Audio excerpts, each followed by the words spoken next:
Welcome to Wednesday's Word of Wisdom. If you miss our Biker Sunday, oh my goodness, you've missed it. It's a good thing we've got YouTube. You can go back and watch it. It was an amazing sermon.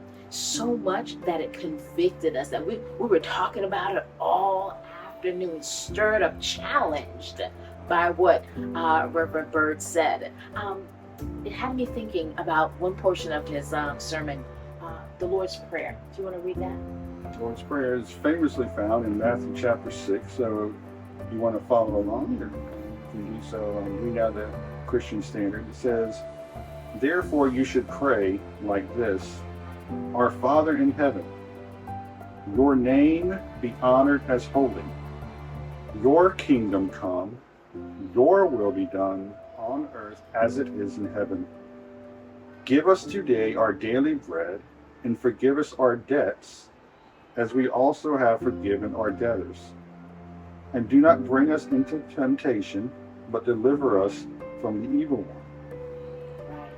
And that part that stood out was, your kingdom come, your will be done here on earth as it is in heaven. And Gary Bird was saying that is the conviction, that is the passion, that is what drives him. And man, I tell you, that hit me, that convicted me. And it made me start to think about how I'm gonna talk about myself. My passion has waned over the years. He even said that his passion is still burning red hot, as though when he was 24 and now as he is 73. And I said, oh my goodness. I said, here I am in the middle of those numbers and I can't even tell you what I am. I feel like an ice cold latte sometimes. I said, oh my goodness. And it's like the Lord started to say to me, but he has protected his passion. He has nurtured his passion. He's fed into his passion. He's allowed the Lord to refine him and use him in his passion. But what I started to realize was that the enemy is cunning. The enemy is sly. And what he would do is he starts to chip away at the passion, just by little things, right? So I'm gonna talk about myself, right? I am a compassionate person. I'm an empathetic person, right? And most of us, we are as Christians, that's what God has called us to see. The lost, the hurt, and the broken. But little by little, I didn't even realize the Lord was trying to get my attention, that the enemy had been chipping away at it, had been eating away at it, had been doing little things, using anyone and everyone that he could, even loved ones, right, to just completely just pick away at it, ever so subtly that I didn't know it. And there's a term that people use now, compassion fatigue, right? I think I'd hit that point where I felt like I was all compassion out. I had nothing left to give, and I was like, God, what is my purpose? Why am I here?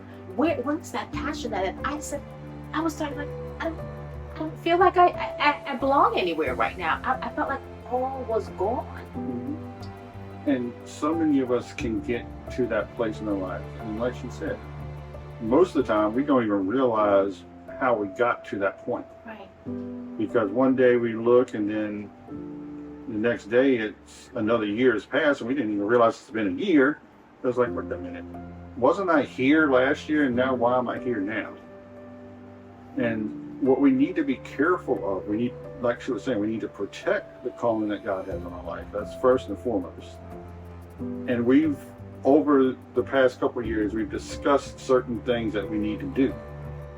And in the midst of doing those things, we can lose our passion for Christ. We can lose our compassion for others.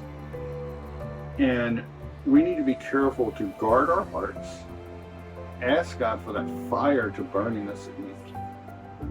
Because so often, like she said, loved ones, friends, things of this earth, cares of this life, bills, we all have those things in our lives that if we are not careful can take the calling of God in our lives and just make it seem like, why am I doing this? So be careful. That is our first and foremost thing. Be careful. Feed your calling.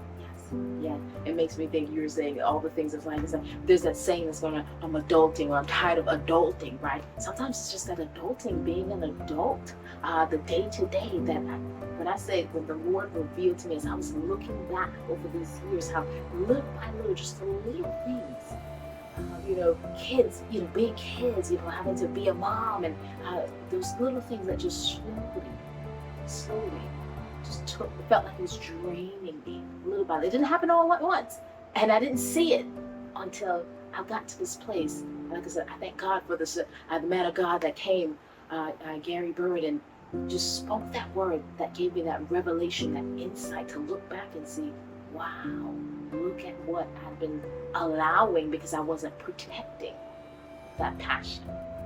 And the biggest thing, we read a verse in the Bible, and I don't know the exact reference, I'll have to find it, but it says, taste and see that the Lord is good. We are so quick to feed our stomachs.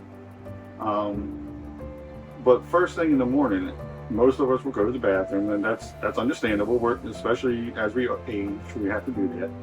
What's the first thing after that do?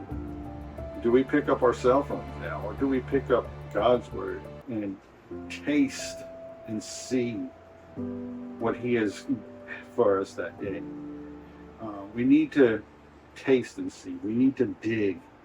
That is how we protect what He's called us to do. We need to stay in the Word, stay in prayer. Because in those moments, in those dark moments, if we've allowed all of those things we mentioned to take over, we're not going to hear from God. And even if we do, we might not even know it because we've allowed those cares to take up those spots in our minds. So today, compassion. Compassion for others. And then the other word, passion. What is your passion? What has God given you passion for in your life? What is the calling that He has on your life?